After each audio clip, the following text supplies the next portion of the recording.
Yo, day 16. Whew, it's a bit of an early one. I haven't actually done a morning one yet, so yeah. I'm feeling a little bit weird today and feeling a little bit spacey, so let's see how this video goes. I've got a big workshop to go to later on, and for today, tomorrow and Saturday, so they're going to be a bit different. We'll see how they go. Welcome to the 16th day of showing up in front of a camera and ultimately being real in front of the camera, because there's this tendency to want to be someone else, and I want to know at least if I'm pretending to be someone else. And this comes from me knowing who I am in front of a camera and who I start pretending to be, because it comes up really at the most interesting of times. Like, quite often, speaking to the camera, I tend to imagine all the people that I'm speaking to, and that can feel overwhelming at times. Feels like a little bit too much. Feel my nervous system kind of like freak out and go, oh, I don't know about this. And so this practice is about going through all of that. And quite a few of you have mentioned that you're on a similar journey. So hopefully I can provide some value by me turning up and being exactly me in these circumstances. So yeah, that summarizes that as a beginning. Going off yesterday, I've been doing a self-motivation in the mornings. And this self-motivation is me in the car giving myself a pep talk out loud and listening to my own voice. Because I believe that if we don't listen to our own voices, if we're not willing to listen to our own advice, our own motivation, then we can't really expect anyone else to want to do it either.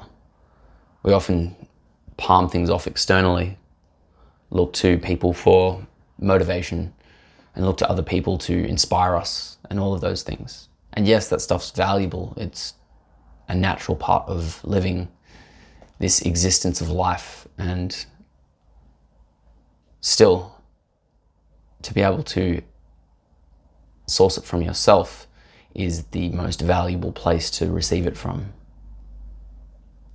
So yeah, the motivation this morning was basically crunching me on where I'm avoiding responsibility.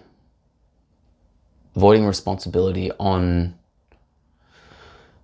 business, on the things that I'm doing that seem glamorous, the things that I'm excited about, and the things that I'm really, really resistant to.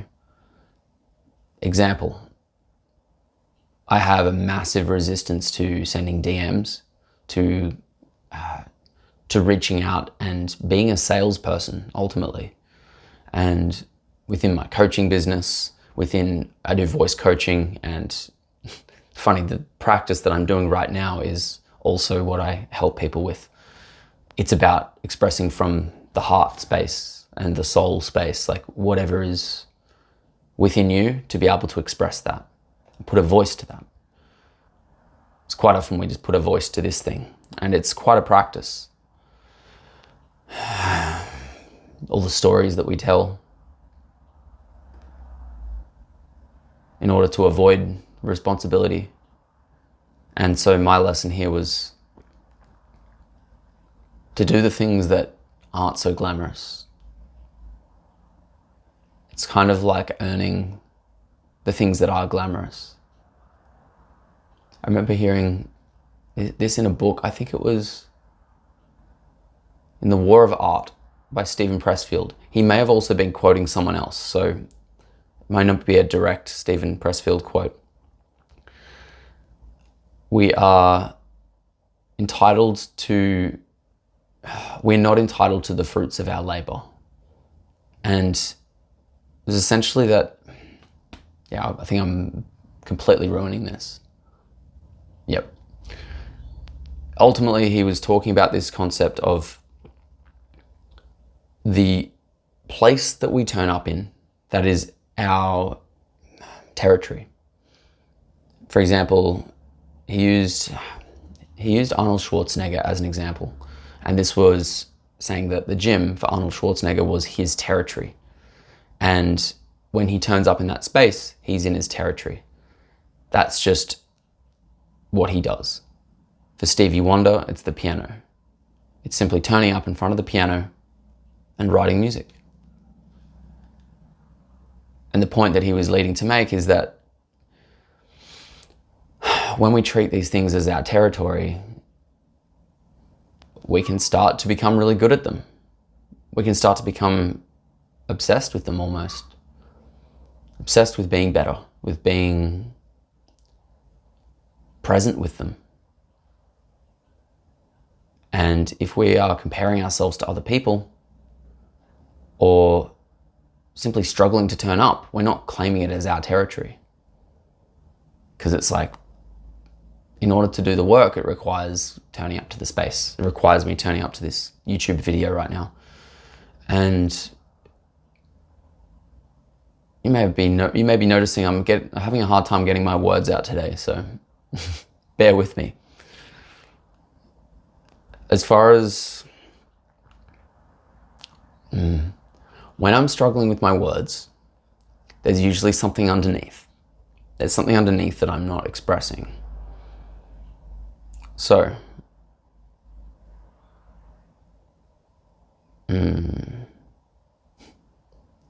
I'll share this with you. On a call last night, I was on a call with my coach, and he mentioned, I was talking about money. Currently, money situation has been, let's say, I've been complaining about it a lot. And he brought it up and he said, you're trying to sell me on all these stories about your money. And he's like, what's unfelt? There's something that's unfelt there. And it was this deep disgust that was in my body that I wasn't feeling. And so we went through and felt it all. And it was linked in with my expression, with me being, how would you say, not appreciating what I have. And it was sourcing the things from myself. Like, I haven't been appreciating what I have. I'll have like an amount in my bank account, and I have been sort of judging myself for it, and judging it, not being okay with where it is. And whilst I'm doing that, I'm also rejecting it. That hit home. And so part of feeling it is also accepting it for what it is. And yeah, we can kind of, let's say, want to be somewhere else, want to be somewhere that we're not. Especially with these YouTube videos, I'd like to be at a point where I'm fully confident and just knowing what to say in each moment and on this free flow. And I have this vision, this idea in my mind, and I'm not there. Currently, I'm exactly where I am right now, which is talking to the camera and somewhat stumbling on my words right now. Sure, I can blame it on tiredness and all of those things. Ultimately, it is exactly where I am. And if you are doing your videos as well, you're going to encounter days like this. Some days are just not as seemingly fruitful as the others. And yet, these are also the best days, because it's showing who we are, and it's showing up in a human form. Because on some days I feel hugely motivated. I feel really energized. Other days, not so much. So what I'm working at is how I can turn up and be real in that space and not pretend to be like on top of the world, or to have all the answers. Sometimes don't have all the answers, and that's okay. In fact, it would be really unreasonable to think that we should have all the answers. So on that note, yeah, being real, being authentic, and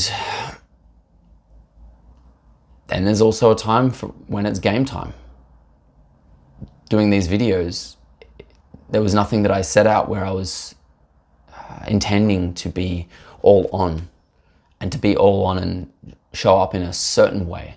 My intention was to show up, and that's the framework that I'm running off. And so taking that into consideration, 30 minutes feels like a really long time right now. And things feel really spacey. What can I talk about today? My personal development journey. I'll talk about a bit of that. In 2020, it really kicked off. I'd done a bit of personal development work and read a bunch of books and all of that sort of thing prior to that. And about 2020, around COVID, I stopped being able to play music because there were no gigs, everything was cancelled. And so it sent me down a real big journey. Oh yeah, I forgot about that one. I went down a big conspiracy path, and this was probably for a handful of months. Around the beginning of COVID, I went deep, really deep. And I was starting to get anxious, really anxious about the world, and really starting to worry about my safety. Because I was thinking, well, if all of these conspiracies are true, then my existence is not safe. There's no such thing as safety. And that was something that I imagine quite a lot of people went through, because it was this big world conspiracy. What's happening? Why is this happening? Who's behind it? What's the greater agenda? And so everyone was starting to look for answers. Some people weren't looking for answers.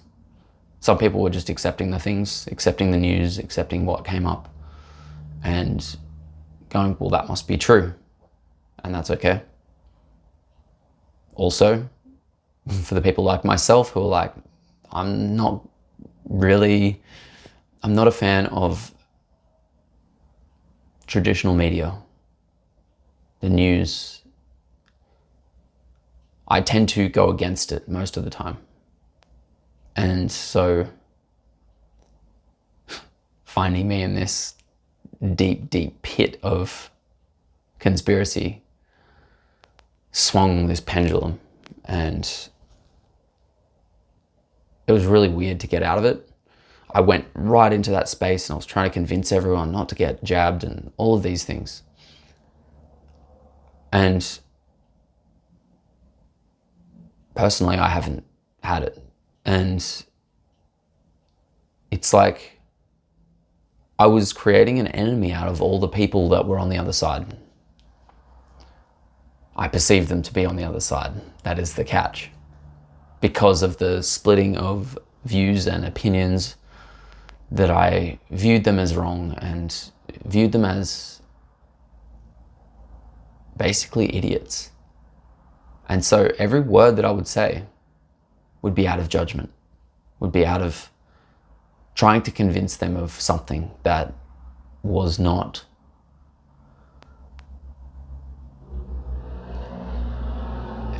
It was not my business. Now, this was a really big part of my journey as far as discovering who I am, because I realized how much I was swayed by a strong opinion and this opinion being the conspiracy. And it's full of fear. It's like loaded with fear. And so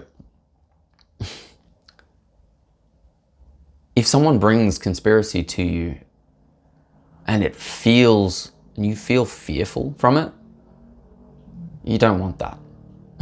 It doesn't really serve a purpose except for drive you into fear. And so coming through this, I was going to this space that was full of fear, whilst everyone was talking about sovereignty and like a self-sovereignty and being against the authorities. And at the same time, also trying to falsify a sense of internal authority, which I ended up outsourcing to these groups. And so they had me believing all sorts of things. Again, this is claiming my own role in this because I chose to do it. And so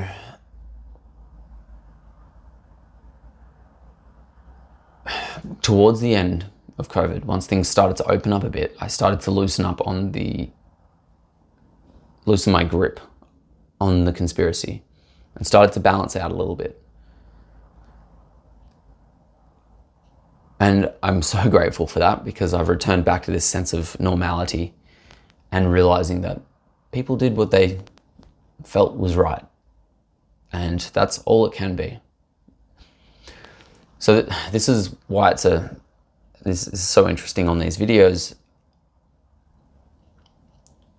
The thing that I've been afraid of the most in my life is offending people, is making other people feel uncomfortable. And realizing that in order to speak my truth more, it's requiring an uncovering of this. It does require making people feel uncomfortable and something for me to accept. This does not mean that it is laced with fear, that I drive fear in what I say. There are ways to make people uncomfortable simply by being. And by being yourself, you will actually bring up stuff in people by simply turning up as you when you are really you and you're not pretending. And so I say this because this is what I've observed in other people. I see other people being themselves and I'm like, this feels threatening to my own existence. So I go and project things at them and say, you're wrong, you suck, or I'm better than you, or you're better than me. All that does is drives further separation. It's this illusion and this thing that we are obsessed with. I won't even blame society here. I'll say that human beings are obsessed with this notion of separation and wanting to be unique snowflakes. And it's a paradox, because we're all unique snowflakes and we're also all the same, reflecting each other. I truly believe that we are all this frame of God experiencing itself. And this comes up when we allow ourselves to see the reflections in others. We look at who's around us. We look at the people that are surrounding us and say, what bugs me about them? What do I like about them? What do I love about them? If you have a friend that is so bubbly and cheerful, and you're not bubbly and cheerful, that's a part of you that you're not acknowledging. And you end up attaching yourself to that person for their bubbly personality, because it makes you feel the thing inside of yourself that you're not willing to feel, because that's actually a part of you. And so I'm unraveling my own stuff here. I've been projecting this stuff around money at people for years. So I would see people who have success and money. And when I say money, I mean that they have a relationship with money that I am essentially jealous of. And that's the real raw truth of it. So I would have this jealousy, and I would say, it's not all it's not all it's cracked up to be. They're probably stressed. Like, I can create all sorts of stories. Then I can say things like they think they're better than me. Or I can simply say, I think that they're better than me. And also within that, there's pity. There's things like a victim state for myself, where I've sat in that space and go, well, that's easy for you to say. It's a fun one. It's a fun story, that one. It's easy for you to say because you've got some money. And that is a classic dissociation mechanism. Every time that I do that, I dissociate from feeling in my body, which is so frustrating sometimes. I remember hearing this from one of my coaches. He was saying that all story is created out of fear. And what he means by this is every time we create a story, we're creating it to try and create a sense of safety. It's done out of fear. And sure, we can tell good stories. We can tell all of these things. And they're great fun. They're enjoyable, right? Our stories. And yet, there's a difference between telling a story of something that happened and making it entertaining, and simply being within the story. Because when we're within the story, we can't tell the story, not in a sense of retrospection, to be able to tell the story. We're still in the story.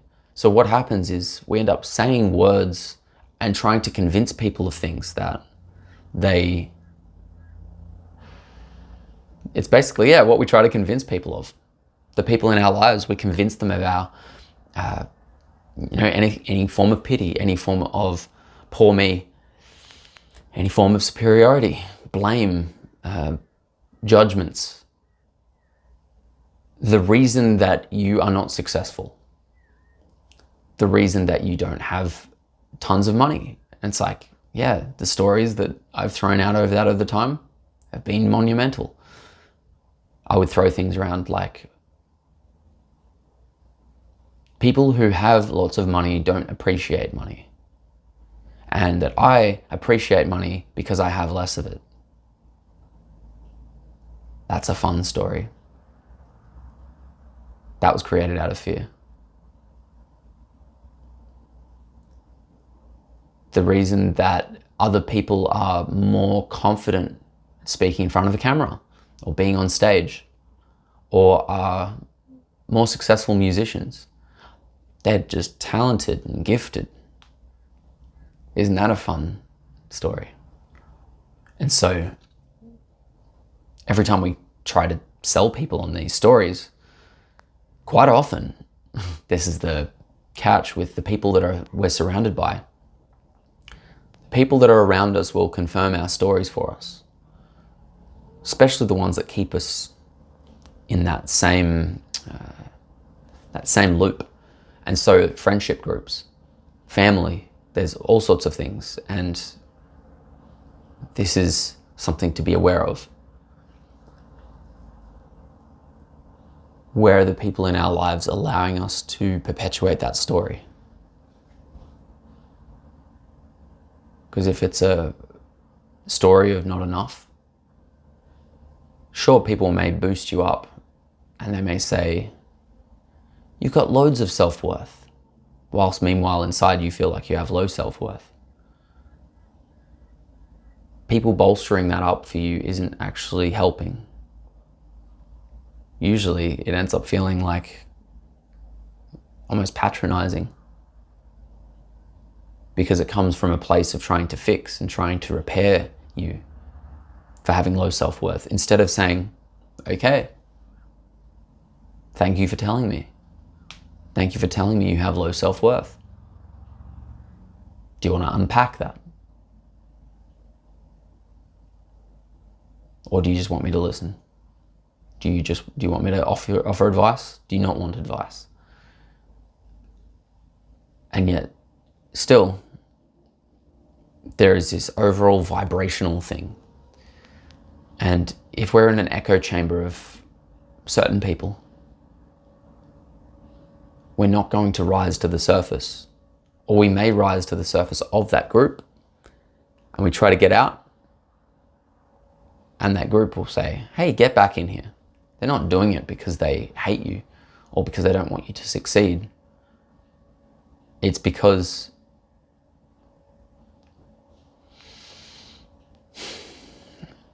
they want you to belong with them, and you want to belong as well. And so this is the hardest part about making changes in our lives, is that as we move through different layers, certain friends won't match up with that. Certain family won't match up with that. Because what you're doing is going to offend someone just by you being you. And so there is a sacrifice to be made by choosing to be you. Because when you were born, you were you. And then you were taught by your parents how to fit in, how to belong, how to do all these things. And so they've raised you as they saw you, as what they saw was right and what fit in with their ideals and their beliefs and all of that. And as soon as you start breaking those beliefs, it's almost a rejection. It appears to be a rejection of what they taught you, those things that they've imparted upon you.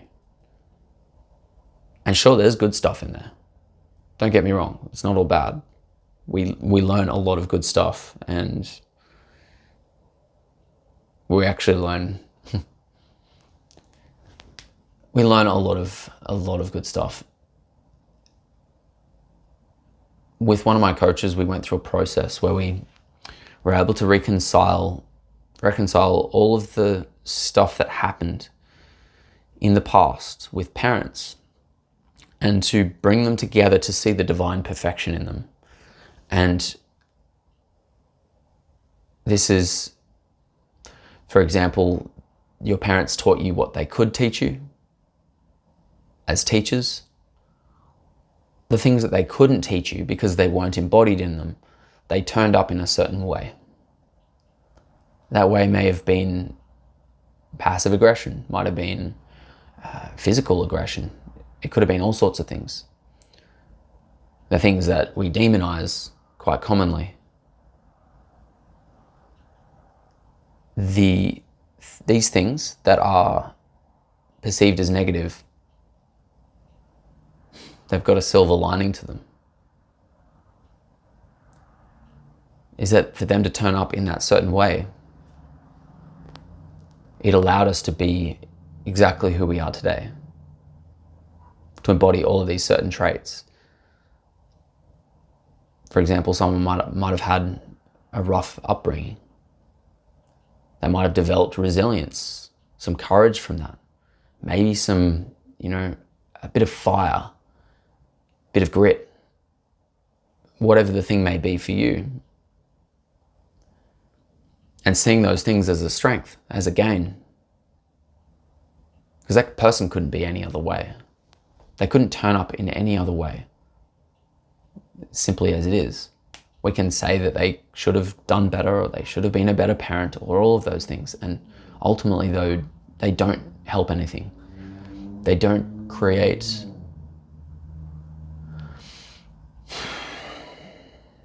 actually create any peace or acceptance in our system. All that it does is perpetuates this finger pointing. You did this to me, therefore I'm this way. It's like, because you were this way, I am now this way. And so, yeah, could definitely go deep into that. And so,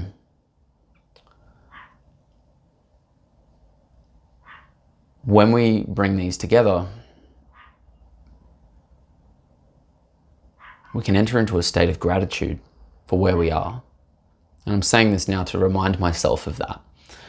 because it's this state of gratitude where I emerged in tears, and the tears appeared to come out of nowhere as soon as everything made sense. And yeah, it was very profound. And no, it wasn't a plant medicine journey. It was an experience in the in like a conference room, really bizarre. And so yeah, it seems very similar to a medicine journey. The things didn't quite make sense. And all of a sudden, all of the beliefs that I'd had linking in with that particular situation, that particular dynamic, the beliefs around that just started to vanish. And they just started to, they would have no weight to them. There would be no charge behind them.